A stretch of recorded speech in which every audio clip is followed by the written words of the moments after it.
Hello friends. So guys आज के इस वीडियो में मैं आपको बताऊंगा कि कनाडा की स्टडी परमिट आप कैसे ले सकते हो। तो गाइज अगर आप ये वीडियो पूरा देखते हो तो आपको बहुत ही इजी वे में आपको पता चल जाएगा कि कनाडा की स्टडी परमिट एप्लीकेशंस की प्रोसेस होती क्या है। तो चलिए गाइज आज का ये अमेजिंग वीडियो हम स्टार्ट करते हैं। सो गाइज सबसे पहले तो हम ये समझ लेते हैं कि भाई ये स्टडी परमिट होता क्या है।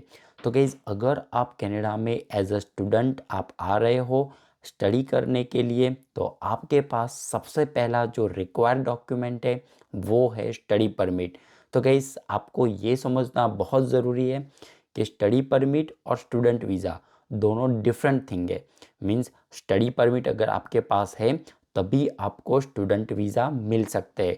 तो गाइज़ आज के वीडियो में आपको मैं स्टेप बाय स्टेप बताऊंगा कि कैसे आप स्टडी परमिट के लिए अप्लाई कर सकते हो और कैसे आपका स्टूडेंट वीज़ा आप गेन कर सकते हो। तो चलिए गाइज़ आज का ये अमेजिंग वीडियो हम स्टार्ट करते हैं।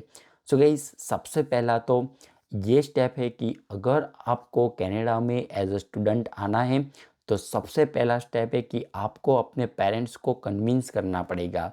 जी हाँ गाइज, अगर आपको स्टडी करने के लिए कनाडा आना है तो अपने पेरेंट्स को मनाना पड़ेगा कि पापा मुझे कनाडा जाना है एज अ स्टूडेंट। अगर वो मानते हैं मीन्स अब आपके पेरेंट्स अगर मान जाते हैं तो उसके बाद हमारा दूसरा स्टेप है कि आपको क्या करना है कि आपको कोई अच्छे एजेंट के पास जाना है। जहाँ पर भी आप रहते हो तो आपको सर्च करना है गूगल पे कि near by agent near me. जो अच्छे एजेंट है इमिग्रेशंस के जो एजेंट्स होते हैं उनके पास आपको जाना है और उनको गाइज आपको अपनी प्रोफाइल बताना है कि सर मेरे 10th में इतने परसेंटेज थे, 12th में इतने परसेंटेज है, या फिर आप कॉलेज करने के बाद आ रहे हो तो आपको अपने कॉलेज का सारा कुछ जो सिनारियो है वो उनको बताना है। तो आपकी प्रोफाइल बताने के बाद अगर वो बोलते हैं कि या भाई तेरा हो जाएगा कनाडा में बहुत ही इजीली, तो आपको अपनी प्रोसेस कनाडा के लिए स्टार्ट करना है।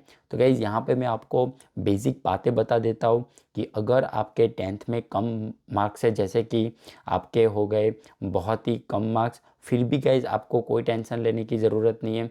क्योंकि अगर आपके 60% मार्क्स है मीन्स 10th हो या 12th हो, अगर आप 60% मार्क्स से अगर पास होते हो तो आप कनाडा के लिए एलिजिबल हो, आपको कोई दिक्कत नहीं आएगी। अगर आप गए इस कॉलेज में आपके बहुत सारे बैकलॉग है मीन्स आपने सारे कुछ क्लियर कर दिया है बट वो स्टिल अगर आप उसके बारे में सोच रहे हो कि मेरे बैकलॉग थे, मुझे अच्छा मेरे स्कोर नहीं थे, तो क्या मैं कनाडा में मुझे रिफ्यूज़ल आएगा, तो गाइज़ आपको कोई दिक्कत नहीं आएगी।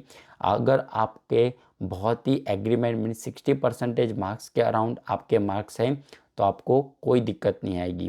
फिर भी आपको अपने एजेंट को बताना है अपनी प्रोफाइल। अगर वो बोलता है कि हाँ भाई तेरा इजीली हो जाएगा तो उसके बाद गाइज आपको जो स्टेप लेना है वो है थर्ड स्टेप। तो आपको क्या करना है गाइज कि आपको अपने आईएलटीएस की प्रिपरेशन आपको स्टार्ट करना है।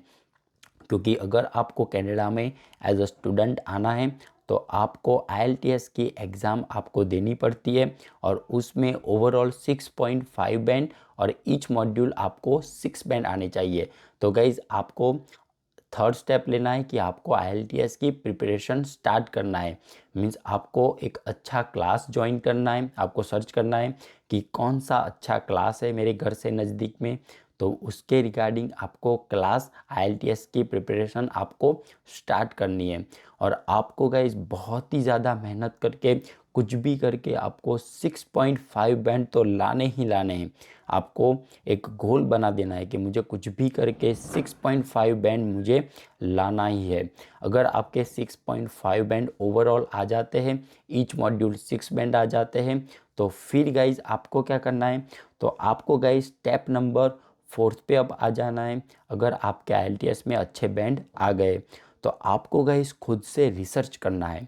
मीन्स आपको देखना है कि मेरा इंटरेस्ट किस में सबसे ज़्यादा है, किस कोर्स में मुझे सबसे ज़्यादा इंटरेस्ट बनता है मेरा, कहाँ पे मेरा मन ज़्यादा लगता है, उसके रिगार्डिंग आपको एक कोर्स डिफ़ाइन करना है कि मुझे इसी कोर्स में एडमिशन लेना है। फिर आपको गूगल पे थोड़ा बहुत रिसर्च करना है कि मुझे कौन सी कॉलेज पे जाना है, कौन सी यूनिवर्सिटीज़ अच्छी है, उसके बारे में आपको खुद से थोड़ा बहुत रिसर्च करना है। अगर आप उनमें कंफ्यूज होते हो, आपको अगर पता नहीं चलता कि कौन सा कोर्स मेरे लिए अच्छा रहेगा और कौन सी कॉलेज अच्छी है, तो उसके रिगार्डिंग गाइज आप मुझसे भी बात कर सकते हो, इंस्टाग्राम पे मुझसे बात कर सकते हो, व्हाट्सअप ग्रुप है जो हमारा, जिसके लिंक में गाइज आपको नीचे दे दूंगा, तो उस पर आप ज्वाइन होके मुझसे भी बात कर सकते हो, ताकि गाइज आपका जो डिसीज़न है कैरियर का वो आप खराब ना ले लो। तो उसके रिगार्डिंग हमने ग्रुप भी बनाया हुआ है, तो आप उसमें ज्वाइन हो सकते हो। उसके बाद गाइज जो फिफ्थ स्टेप है, उनमें आपको क्या करना है, अगर आपके 6.5 बैंड आ जाते हैं तो फिर आप फिर से जाना है अपने एजेंट के पास और उनको बताना है कि सर मेरा 6.5 बैंड आ गए और अभी मुझे ये कोर्स में मुझे एडमिशन लेना है, ये मेरे कॉलेज है जिसमें मुझे ज़्यादा इंटरेस्ट है मेरा। अगर आपका एजेंट वो बोलता है कि ये कॉलेज अच्छी नहीं है ये वाले, तो आपके अगर आपने रिसर्च किया हुआ है तो आप उनको बता सकते हो कि नहीं मुझे इसी में ही लेना है। तो उसका सीन क्या होता है गाइज, कि जो एजेंट होता है उनका कमीशन फिक्स रहता है। जैसे कि कुछ कॉलेज होती है जो उनको ज़्यादा कमीशन देती है, तो ऑब्वियसली बात है जिसमें ज़्यादा उनको बेनिफिट होता है उनको ही वो रिफ़र करते हैं कि भाई इसमें तू एडमिशन ले ले। तो आपको उनकी बातों में नहीं आना है, आपको खुद से रिसर्च करना है। जो हमने ऑनलाइन गूगल पे जो देखा होता है कि कौन सी रेटिंग की कॉलेज ज़्यादा अच्छी है, किस कोर्स में आपके जॉब के चांसेस ज़्यादा है, उसके रिगार्डिंग रिसर्च करके ही आपको उनको बताना है कि मुझे इसी कॉलेज पे एडमिशन लेना है। तो वो क्या करेगा, तो उसके बाद सिक्स स्टेप है कि आपको जो एजेंट बोलेगा कि भाई मुझे ये 10th की मार्कशीट दे दे, 12th की मार्कशीट दे दे, तो जो जो डॉक्यूमेंट वो बोलते हैं वो आपको उनको देना है। मीन्स अगर वो बोलते हैं कि भाई तेरे तुम्हारा बर्थ सर्टिफिकेट चाहिए तो वो उनको देना है, वो पूरा लिस्ट देगा आपको, तो वो सारे डॉक्यूमेंट्स आपको उनको दे देना है। और फिर गाइस क्या होगा कि वो आपने जो लिस्ट दिया होता है कॉलेज का, उसमें वो एप्लीकेशंस करेंगे। मीन्स आपका एडमिशन होने के लिए वो जो आपने डॉक्यूमेंट्स दिए वो सारे वो मिला के उस कॉलेज पे भेजेगा और उसकी आपकी एक एप्लीकेशन करेगा। तो गाइस आपको यहाँ पे बहुत ही ध्यान रखने वाली बात यह है कि जब आपकी एप्लीकेशंस करने का टाइम आता है तो आपको मिनिमम 5 से 6 कॉलेज में आपको एप्लीकेशंस करना है। उससे होगा क्या कि जैसे कि मान लो कि आपने सिर्फ और सिर्फ 3 ही कॉलेज में अप्लाई किया है, तो अगर तीनों में से किसी में भी आपका एडमिशन नहीं हुआ तो क्या होगा कि आपका 1-2 साल आपको वेट करना पड़ेगा। तो आपके ईयर्स, आपका टाइम, सारा कुछ अगर वेस्ट करना नहीं चाहते हो तो जितना बन सके उतना ज़्यादा कॉलेज में आपको एप्लीकेशंस करना है। तो मिनिमम 5 से 6 कॉलेज में तो आपको डेफिनेटली करना है। उसकी डिफरेंट डिफरेंट कॉलेज की डिफरेंट डिफरेंट फ़ीस भी होती है एप्लीकेशंस की, जैसे कि कोई आपको 3000 रुपीज़, कोई 2000 रुपीज़, बहुत ही कम फीस होती है, तो वो आपको पे करना है। बहुत सारी कॉलेज आपको फ्री में भी एप्लीकेशंस करने को बोलती है, तो वो आपका एजेंट सारा कुछ हैंडल करेगा एप्लीकेशंस का। तो वो फिर उसके बाद 7th स्टेप कि वो आपका एजेंट एप्लीकेशंस उस कॉलेज में पर्टिकुलर जो आपने बोला है उसमें वो एप्लीकेशंस करेगा। तो उसके बाद गाइज 8 नंबर का स्टेप है कि जो सबसे सबको मुश्किल पड़ता है, वो है कि आपको अपने कॉलेज की 1 साल की फ़ीस आपको पे करनी है। तो एसडीएस का जो नया रूल्स है उसके अकॉर्डिंगली आपको 1 ईयर की फ़ीस आपको पे करनी पड़ेगी। जब मैं आया था तब गाइज ओनली अराउंड 1 सेमेस्टर की फ़ीस हुआ हमसे मांगते थे, लेकिन अभी जो नया रूल्स है उसके अकॉर्डिंगली आपको मिनिमम 1 साल की फ़ीस आपको पे करनी पड़ेगी। सो अराउंड $8000 पर सेमेस्टर की फ़ीस यहाँ पे अभी चल रही है फ़िलहाल। अभी बाद में क्या होगी वो डिपेंड करेगा।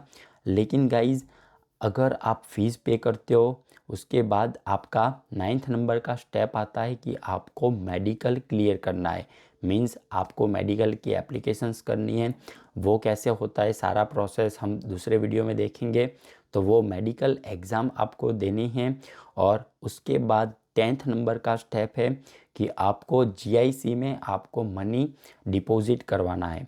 सो जीआईसी में यहाँ पे आपको बैंक डिपॉजिट करना है मनी, वो अराउंड 10,000 कैनेडियन डॉलर आपको सबमिट करना है। वो आपके लिए ही है, मीन्स वो आपके ही पैसे है, वो आपको पर मंथ के हिसाब से आपके खाते में जब आप कनाडा आ जाएंगे उसके बाद आपके ही बैंक अकाउंट में वो डिपॉजिट एवरी मंथ होते रहेंगे।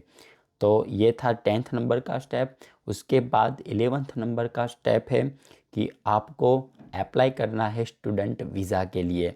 तो उसके लिए गाइज आपने जो जो हमने आगे बात की वो सारे डॉक्यूमेंट्स इकट्ठे करके आपका एजेंट आपकी स्टूडेंट वीज़ा की फ़ाइल सबमिट करेगा। तो गाइज वो डिपेंड करता है कि वो उस टाइम पे प्रोसेसिंग टाइम क्या चल रहा है, उसके हिसाब से आपके स्टूडेंट वीज़ा बहुत ही जल्द आपके पास आ जाएंगे। तो गाइज उसके बाद 12th नंबर का स्टेप है कि आपके फाइल लगी, आपकी वीज़ा अप्रूव हो गए। उसके बाद गाइज आपने फ़्लाइट बुक करवा दी। एयरपोर्ट पे गाइज आपको स्टडी परमिट मिलेगी। जब आपका इमिग्रेशन होता है उसी टाइम पे एयरपोर्ट पे ही आपको स्टडी परमिट वो लोग दे देंगे। आपका इमिग्रेशन जब हो जाएगा तो वो सारी प्रोसेस क्या होती है, वो क्या सवाल पूछते हैं आपको, उसके रिगार्डिंग एक बहुत ही अमेजिंग वीडियो मैंने ऑलरेडी इस चैनल पे बनाया हुआ है। तो उस वीडियो की गाइज लिंक में इस वीडियो के डिस्क्रिप्शन में नीचे आपको दे दूंगा और यहाँ पे आई बटन में भी मैं आपको दे दूंगा।